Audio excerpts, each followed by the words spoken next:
The avoidant person is thinking about you obsessively, compulsively, with intensity and frequency that would surprise you if you could see inside their mind, thinking about you constantly throughout their day in ways that consume their mental energy and dominate their psychological landscape, despite the fact that their external behavior, their distance, their silence, their apparent indifference, suggests they've moved on or don't care or aren't affected by your absence.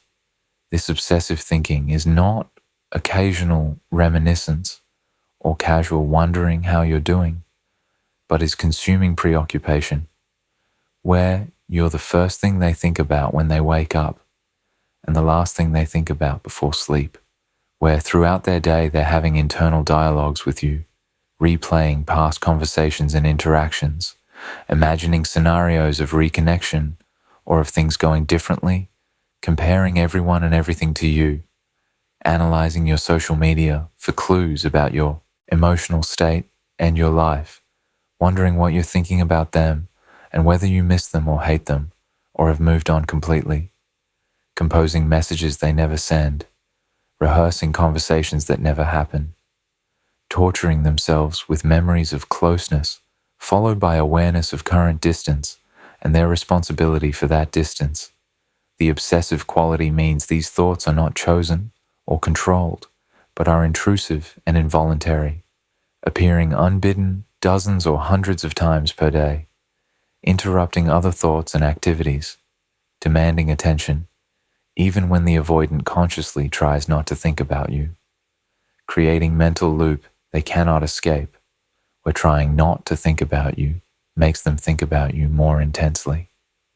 This obsession is torture for the avoidant because it keeps them trapped in relationship that's ended, keeps them attached to person they cannot have, prevents them from being present in their actual life because so much mental energy is devoted to thoughts of you, creates constant reminder of what they lost and what their patterns destroyed, proves they care far more than their defended behavior suggested, and forces ongoing confrontation with their mistakes and their regret without providing any relief or resolution.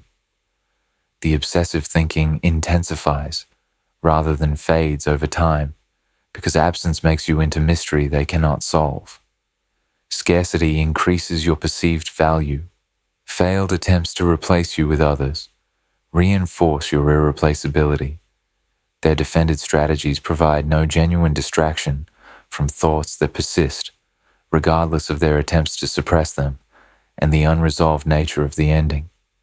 The questions about whether you're happy or suffering, whether you think about them or have forgotten them, whether reconciliation is possible or door is permanently closed, creates ongoing psychological activation that keeps you at center of their mental life despite your physical absence. From it, why the obsessive thinking happens and what drives its intensity. The avoidant person's obsessive thinking about you is driven by specific psychological mechanisms that create and maintain the intensity of their preoccupation. Understanding why the obsession occurs reveals both the avoidant's internal experience and the powerful impact you had on them that continues to dominate their mental landscape even after you're gone. The obsessive thinking happens because losing you activated their core abandonment wound in ways that create trauma, like intrusive thoughts requiring constant mental processing. The avoidance defensive system is built around protecting against abandonment by being the one who leaves first, by caring less, by maintaining control over distance. But your departure, whether you left them or they pushed you away and you stayed gone, activated the core wound their defenses are meant to protect against. You left, you're gone, they've been abandoned, or they've abandoned themselves by driving you away. This activation of core wound creates psychological trauma response where thoughts of you become intrusive and obsessive because their mind is trying to process and resolve the threatening situation, trying to understand what happened, trying to prevent it from happening again, trying to manage the pain through constant mental engagement with the source of the pain. The obsessive thinking happens because your mystery they cannot solve, and human minds obsessively engage with unresolved puzzles and unanswered questions. The avoidant doesn't know what you're thinking or feeling about them. They don't know if you miss them or hate them.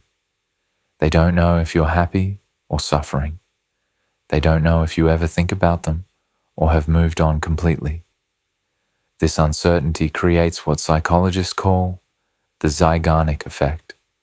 Unfinished or interrupted tasks are remembered better and create more mental preoccupation than completed tasks. The relationship with you feels unfinished. The questions about your current state are unanswered. The possibility of reconnection is ambiguous rather than clearly closed, and this unresolved quality keeps their mind returning obsessively to you as it tries to resolve the uncertainty and answer the unanswered questions. The obsessive thinking happens because absence and scarcity increase perceived value, making you more desirable and more mentally consuming than you were when you were available. While you were present and available, the avoidant could take you for granted, could focus on discomfort you created, could devalue what you offered.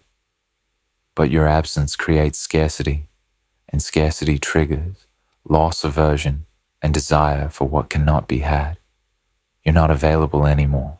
You're rare. You're scarce. This scarcity makes their mind fixate on you, makes you seem more valuable in retrospect, makes them want you more intensely than they did when they had you. The obsessive thinking is driven by this scarcity-induced desire, where what they cannot have becomes what they think about constantly, what they long for obsessively, what dominates their mental landscape precisely because it's unavailable. The obsessive thinking happens because every attempt to replace you with someone else reinforces your irreplaceability and sends their mind back to dwelling on what made you special. The avoidant tries to date, tries to connect with others, tries to find what they had with you elsewhere. But every person falls short. Every connection is inadequate. Every attempt to replace you proves you're irreplaceable. And each failed attempt sends their mind back to you, remembering what you provided that others don't provide, replaying moments of connection with you that they don't experience with others, comparing the inadequacy of new people to the sufficiency of you. The repeated failures to replace you create mental loop where they think about new person, recognize that person isn't you, start thinking about you and what you offered, become consumed with thoughts of you, try to distract themselves with someone else, recognize that person also isn't you, return to thinking about you. The obsessive thinking is reinforced by every comparison that favors you. The obsessive thinking happens because their defensive strategies provide no genuine relief from thoughts of you, leaving mental preoccupation as their only form of connection to you. The avoidant tries to use their usual defensive strategies to manage thoughts of you: suppression, distraction, deactivation. But these strategies don't work. Suppressing thoughts of you makes you appear in their mind more intensely through the rebound effect.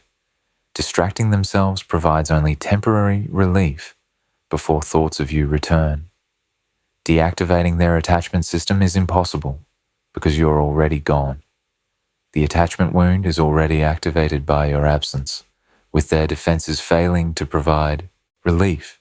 The obsessive thinking persists because it's their only remaining form of connection to you. They cannot have you physically or emotionally, so they have you mentally, through constant thoughts that keep you present in their psychological world, even when you're absent from their actual life. The obsessive thinking happens because unresolved guilt and regret create rumination, where they replay scenarios trying to identify where things went wrong and imagining how they could have been different.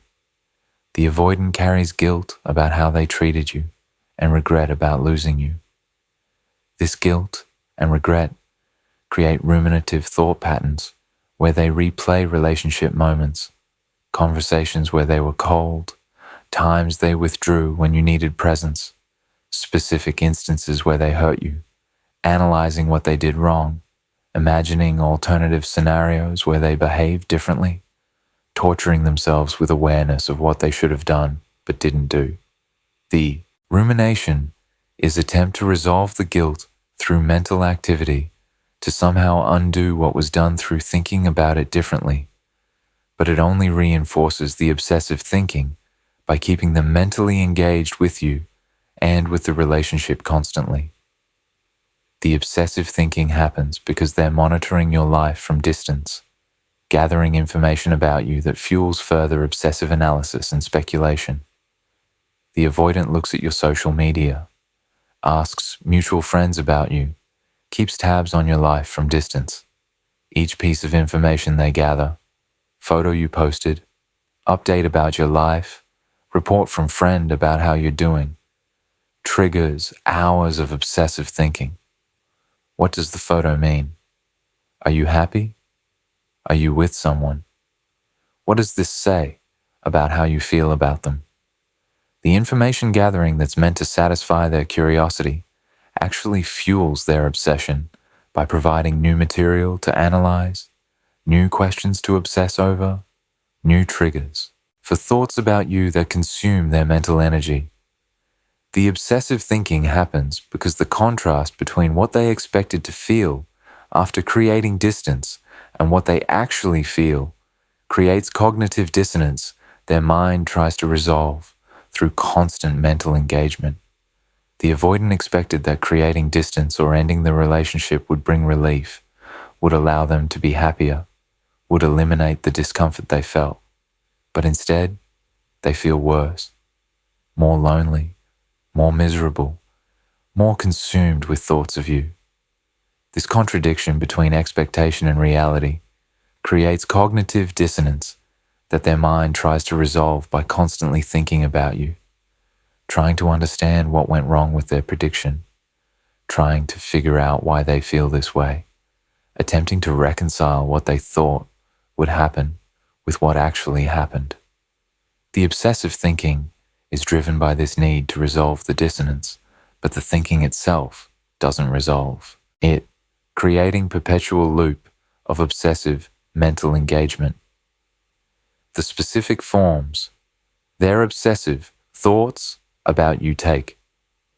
The avoidant person's obsessive thinking about you manifests in specific recurring thought patterns and mental activities that consume their psychological energy and create the pervasive preoccupation that characterizes their internal experience.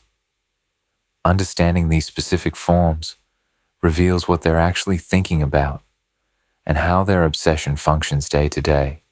Their obsessive thoughts take form of constant wondering about your current emotional state, whether you're happy or sad, whether you miss them or hate them, whether you think about them or have forgotten them entirely. The avoidant cannot stop speculating about what you're feeling. When they wake up, they wonder if you thought about them when you woke up. Throughout the day, they imagine what you're doing and whether your activities involve thinking about them. They obsess over whether you're happy without them, which would mean they weren't as important as they thought, or whether you're suffering, which would validate their importance but create guilt. They torture themselves wondering if you hate them for how they treated you, or if you've reached complete indifference, which would be somehow worse. These constant questions about your emotional state have no answers they can access, but their mind returns to them obsessively, creating ongoing speculation that never reaches resolution. Their obsessive thoughts take form of replaying specific relationship moments with forensic detail, analyzing what was said and done, imagining how different responses could have changed outcomes. The avoidant mentally replays conversations, interactions, significant moments. They remember exactly what you said, what they said in response, what the context was. They analyze these memories looking for turning points. Where did things start to go wrong? What could they have said differently? What did specific things you said really mean? They replay the ending over and over, the final conversation, the moment you left, or they pushed you away, what was said, and what should have been said. These replays are not pleasant nostalgia, but a tortured analysis, attempting to understand where their mistakes occurred and imagining alternative scenarios where different behavior would have led to different outcomes. Their obsessive thoughts take form of imagining future scenarios of reconnection, what they would say if they saw you, how you would react, what conversation would unfold, how reconciliation might happen.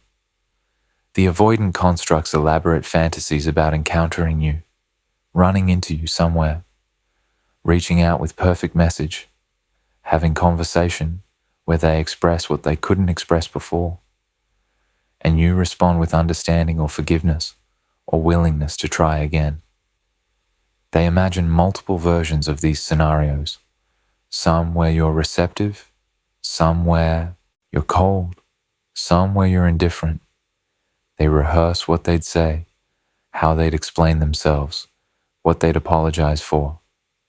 These imagined scenarios provide temporary relief by creating sense of possibility and by allowing them to mentally practice what they might do if given another chance. But they also reinforce the obsession by keeping them mentally engaged with you constantly. Their obsessive thoughts take form of comparing everyone they encounter to you, engaging in constant mental evaluation where you're the standard no one else meets. The avoidant meets new people, potential romantic interests, friends, colleagues, and immediately compares them to you. Do they understand them like you did? Do they have your patience? Do they create the same feeling you created? The comparisons are automatic and constant, and they always favor you. Everyone is less understanding, less accepting, less special. Even in positive interactions with others, part of their mind is comparing the interaction to interactions with you and finding the current interaction insufficient.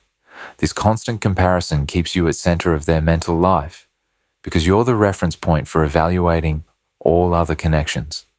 Their obsessive thoughts take form of monitoring your social media and analyzing every post, photo, or status update for hidden meanings about your emotional state and your feelings about them. The avoidant checks your social media repeatedly, multiple times per day, sometimes dozens of times. They analyze your posts forensically. What does this photo mean? Why did you post this song? Who are you with in this picture? What does this caption reveal about your emotional state? They look for clues about whether you're happy, painful, because it suggests you're fine without them, or sad, painful because it might be their fault, but also validating because it suggests they mattered. They analyze who you interact with online, whether you've blocked them or left them unblocked, whether your posting frequency has changed. This monitoring provides new material for obsessive thoughts. Each post triggers hours of analysis and speculation that keep you dominant in their mental landscape. Their obsessive thoughts take form of composing messages they never send, writing and rewriting what they'd say to you, crafting perfect explanations or apologies, then deleting or never sending them. The avoidant composes texts, emails, longer messages explaining their behavior, expressing regret, asking how you are, suggesting meeting up. They spend significant time crafting these messages, editing them, trying to find perfect words that would break through your boundaries or express what they feel. But then they don't send them. Fear stops them, or recognition that you don't want to hear from them, or awareness that words won't change anything. The unsent messages accumulate in their mind or in draft folders, each one representing hours of obsessive mental engagement with you and with what they'd say if they could overcome their fear or their recognition that reaching out would be unwelcome. Their obsessive thoughts take form of internal dialogues where they argue with you, explain themselves to you, defend their behavior, or confess their regrets to imagined version of you. The avoidant has conversations with you in their mind. Sometimes they're explaining why they behaved as they did. Sometimes they're apologizing for specific things. Sometimes they're defending themselves against criticisms they imagine you have. Sometimes they're expressing how much they miss you. These internal dialogues feel real and consuming. They imagine what you'd say in response. They construct both sides of conversations that never happen. They win arguments with you in their mind, or they imagine you forgiving them, or they torture themselves, imagining you being cold or indifferent. These mental conversations keep you psychologically present as active participant in their internal world, even though you're physically absent from their actual life. Their obsessive thoughts take form of searching for information about you through mutual friends, asking casual questions designed to gather intelligence about your life and your current state. The avoidant pumps mutual friends for information, asking how you are, whether you've mentioned them, whether you're dating anyone, whether you seem happy or sad. They frame these questions as casual interest, but they're desperate for any information about you. Each piece of information triggers new rounds of obsessive thinking. If you're seeing someone new, they obsess about who this person is and whether you're serious and whether this person is better than them. If you're doing well, they obsess about whether you ever think about them or have completely moved on. The information gathering is both compulsive and counterproductive because new information doesn't satisfy their curiosity, but fuels further obsession. How the obsessive thinking contradicts their defended exterior and actions. The avoidant person's internal obsessive preoccupation with you exists in stark contradiction to their external behavior and defended presentation, creating profound disconnect between what's happening in their mind and what's observable in their actions.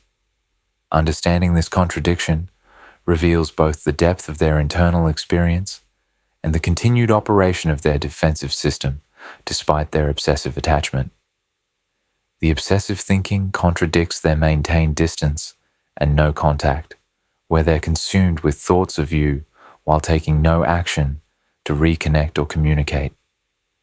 The avoidant thinks about you constantly, hundreds of thoughts per day, constant mental engagement, pervasive preoccupation. But they don't reach out. They don't initiate contact. They maintain the distance. This contradiction between intense internal engagement and complete external distance reveals that their defensive system is still operating.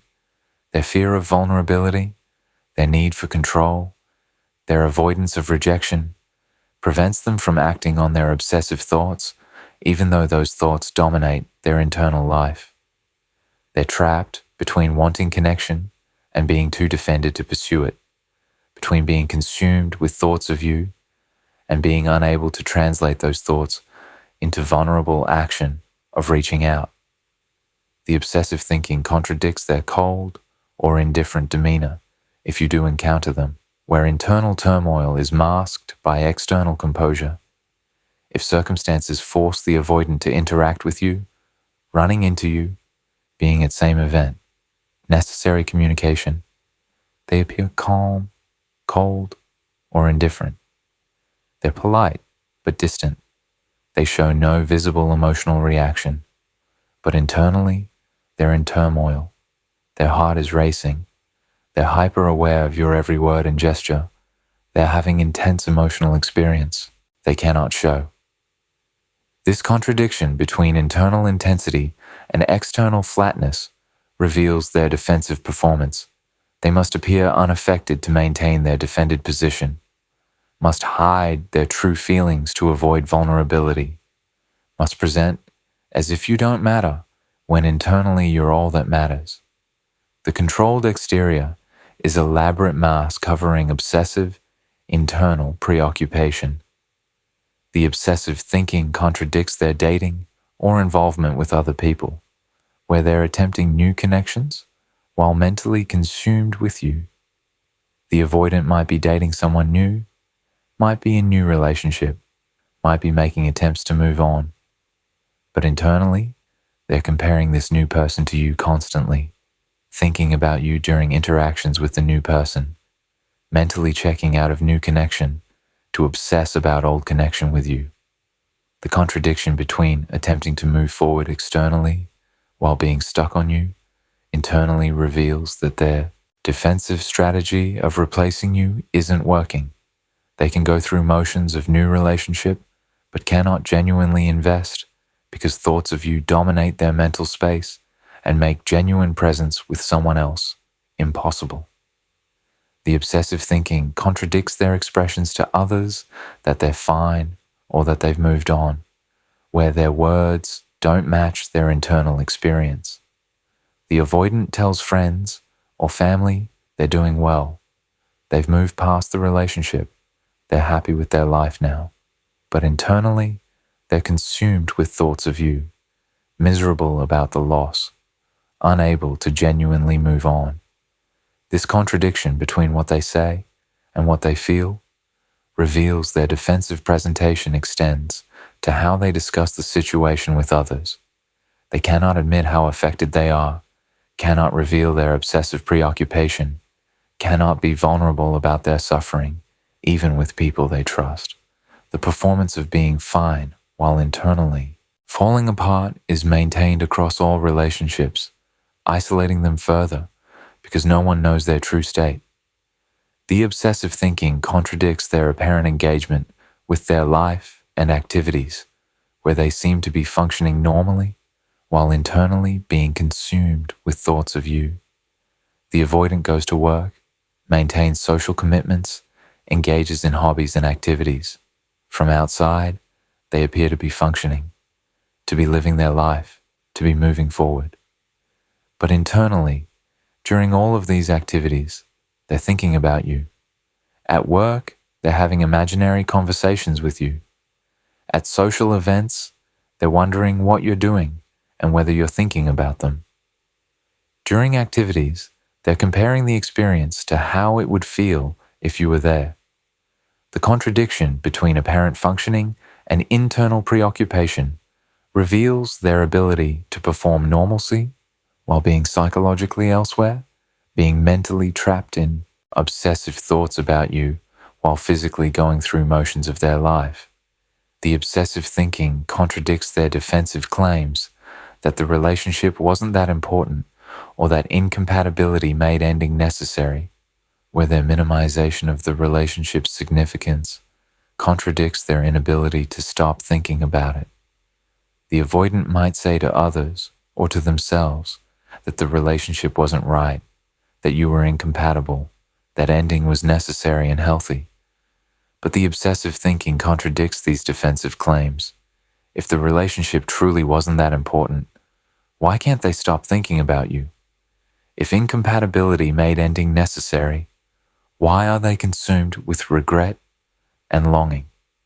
The contradiction between defensive minimization and obsessive preoccupation reveals that their claimed beliefs about the relationship don't match their actual emotional experience, that they're defending against recognizing how much you mattered and how much they want what they claimed wasn't right for them. The obsessive thinking contradicts their attempts to convince themselves they're better off without you, where their mental preoccupation proves they're worse off and cannot escape awareness of what they lost. The avoidant tries to believe their own defensive narrative. They're better off alone. They needed the freedom. The relationship was too difficult. But if they were genuinely better off, they wouldn't be obsessively thinking about you.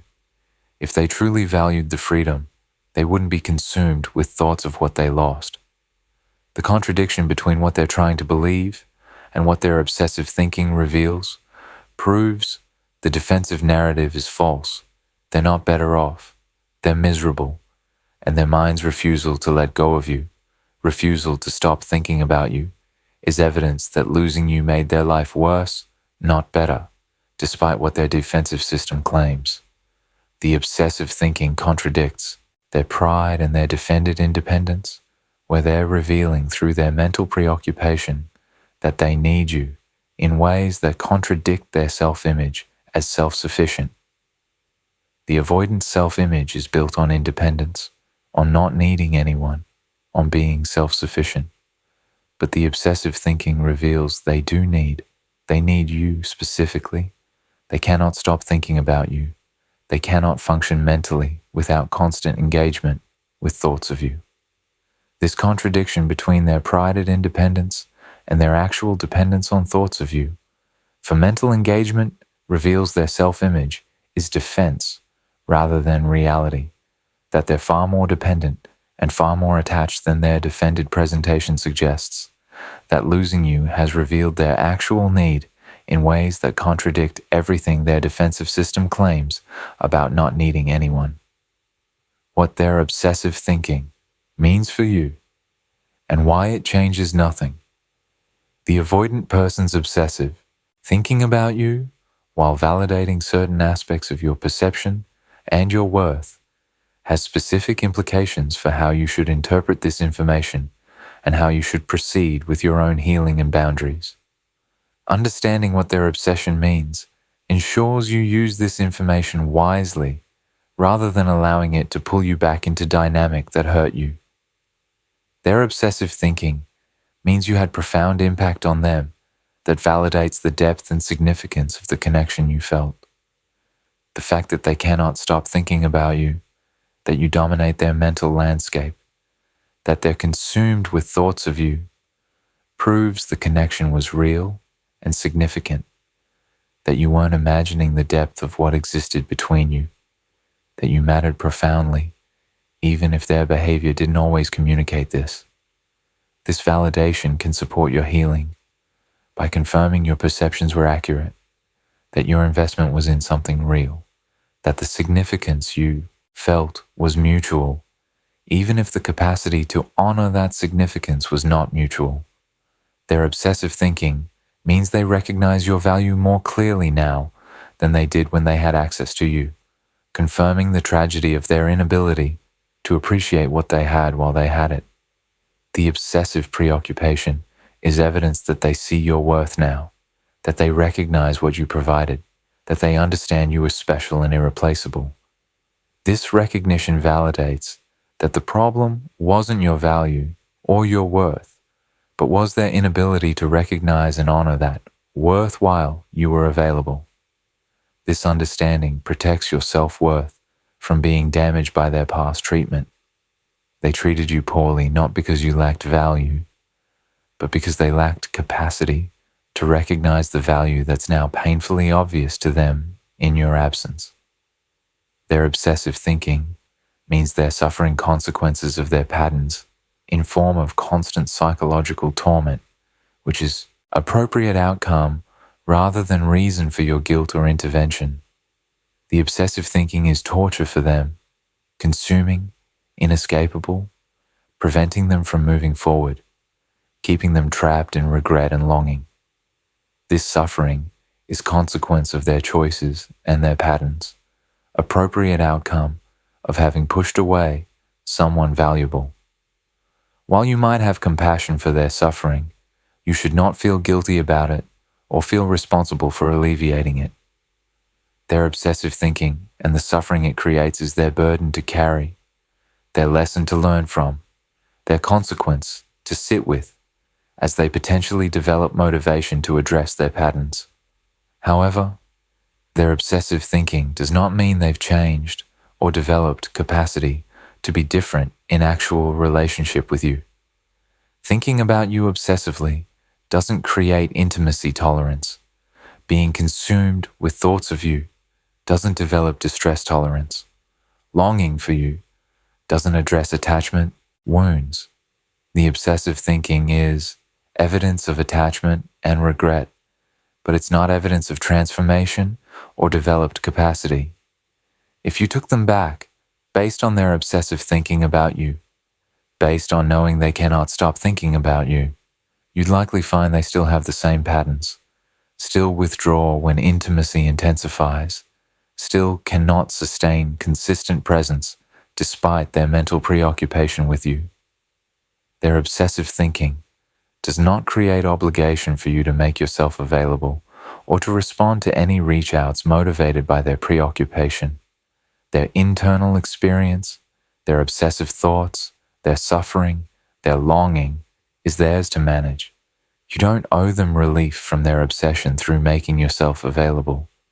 You don't owe them response to messages driven by their inability to stop thinking about you. You don't owe them opportunity to express what they're thinking or feeling.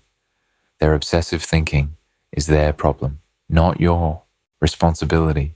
And maintaining your boundaries, despite their internal torment, is self-protection and is potentially service to their growth by forcing them to sit with consequences rather than having those consequences relieved through your availability. Their obsessive thinking does not change the fact that their actions matter more than their thoughts, and their actions have been insufficient regardless of their mental preoccupation.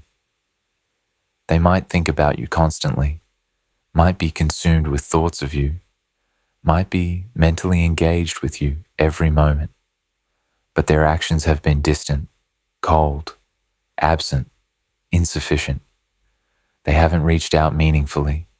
They haven't done therapeutic work. They haven't demonstrated change capacity through sustained different behavior. Actions matter more than thoughts, and their obsessive thinking without corresponding action proves they remain controlled by their defensive patterns, despite their internal attachment to you. Their obsessive thinking means taking them back would likely intensify their patterns rather than resolving them, as your availability would remove the scarcity driving their obsession and would trigger their intimacy anxiety again. The obsessive thinking is partly driven by your unavailability, by the scarcity of you, by the mystery of what you're thinking and feeling. If you became available again, if they had access to you, the scarcity would be removed, and with it, much of the intensity of their desire and their thinking. But your presence would also trigger their intimacy anxiety again. The closeness they long for from distance would create the discomfort they flee from in proximity. The patterns would likely reassert. They'd become hot and cold again, would withdraw again, would take you for granted again. The obsessive thinking exists in your absence, but wouldn't translate into healthy, sustained relationship in your presence.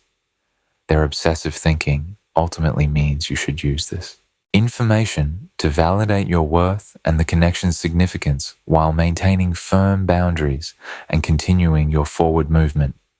Know that they cannot stop thinking about you, except that this validates the connection and your value. Feel satisfied that they're experiencing consequences of their patterns through their obsessive torment.